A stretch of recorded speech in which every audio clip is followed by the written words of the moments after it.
بنی اسرائیل کے ایک عابد کی کہانی۔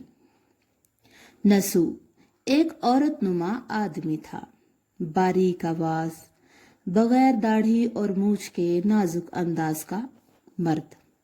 وہ اپنی ظاہری شکل و صورت سے فائدہ اٹھاتے ہوئے زنانہ حمام میں عورتوں کا مساج کرتا تھا۔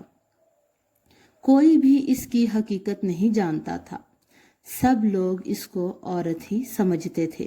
یہ طریقہ اس کے لیے ذریعہ معاش بھی تھا اور عورتوں کے جسم سے لذت لینے کا ایک طریقہ بھی تھا۔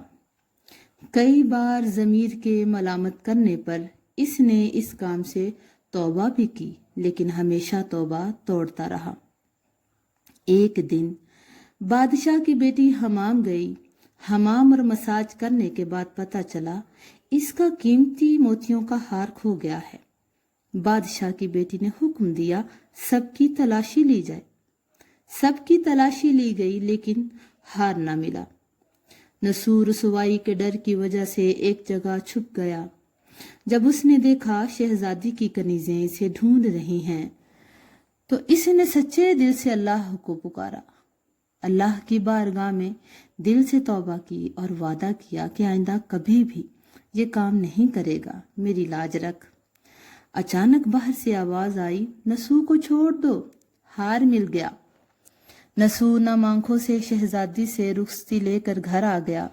نسو نے قدرت کا کرشمہ دیکھ لیا تھا۔ وہ ہمیشہ ہمیشہ کے لیے اس کام سے توبہ کر چکا تھا۔ کئی دنوں سے حمام نہ جانے پر ایک دن شہزادی نے بلاوا بھیجا کہ حمام آ کر میرا مساج کرے، لیکن نسو نے بہانہ بنایا کہ میرے ہاتھ میں درد ہے، میں مساج کرنے نہیں آ سکتی۔ اس کے بعد کبھی بھی حمام نہیں گیا۔ نسو نے دیکھا اس شہر میں رہنا اس کے لیے مناسب نہیں ہے۔ سبھی عورتیں اس کو چاہتی ہیں اور اس کے ہاتھ سے مساج لینا پسند کرتی ہیں۔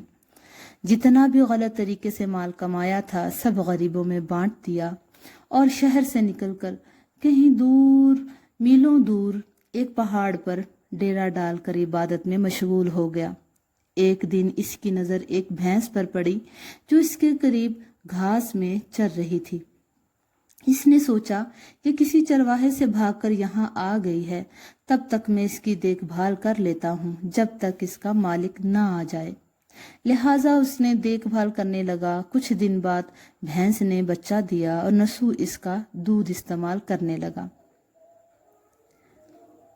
کچھ دن بعد ایک تجارتی قافلہ راستہ بھول کر ادھر آ گیا جو سارے پیاس کی شدت سے نڈھال تھے۔ انہوں نے نسو سے پانی مانگا۔ نسو نے سب کو دودھ پلایا اور سب کو سیراب کر دیا۔ قافلے والوں نے نسو سے شہر جانے کا راستہ پوچھا۔ نسو نے ان کو نزدیکی اور آسان راستہ دکھایا۔ جانے سے پہلے تاجروں نے نسو کو بہت سارا مال دیا۔ نسو نے ان پیسوں سے وہاں کنواں کھدوایا۔ آہستہ آہستہ وہاں لوگ بسنے لگے اور عمارتیں بننے لگیں۔ وہاں کے لوگ نسو کو بڑی عزت اور احترام سے دیکھتے تھے۔ رفتہ رفتہ نسو کا شہرہ بادشاہ تک جا پہنچا۔ بادشاہ جو شہزادی کے باپ تھے، بادشاہ کے دل میں نسو سے ملنے کا بڑا اشتیاق پیدا ہو گیا۔ انہوں نے نسو کو پیغام بھیجا کہ بادشاہ ان سے ملنا چاہتے ہیں، مہربانی کر کے دربار تشریف لے آئیے۔ جب نسو کو بادشاہ کا پیغام ملا تو انہوں نے ملنے سے انکار کر دیا اور معذرت چاہی کہ مجھے بہت سارے کام ہیں، میں نہیں آ سکتا۔ بادشاہ کو بہت تعجب ہوا۔ انہوں نے کہا، اگر نسو نہیں آ سکتے ہم خود اس کے پاس جائیں گے۔ جب بادشاہ نسو کے علاقے میں داخل ہوئے، خدا کی طرف سے ملک الموت کو حکم ہوا بادشاہ کی روح قبض کر لے۔ اس زمانے کے رسم و رواج کے مطابق بادشاہ کو نسو سے ملنے کی وجہ سے لوگوں نے نسو کو تخت پر بٹھایا۔ نسو نے اپنے ملک میں عدل اور انصاف کا نظام قائم کیا اور اسی شہزادی سے شادی کر لی۔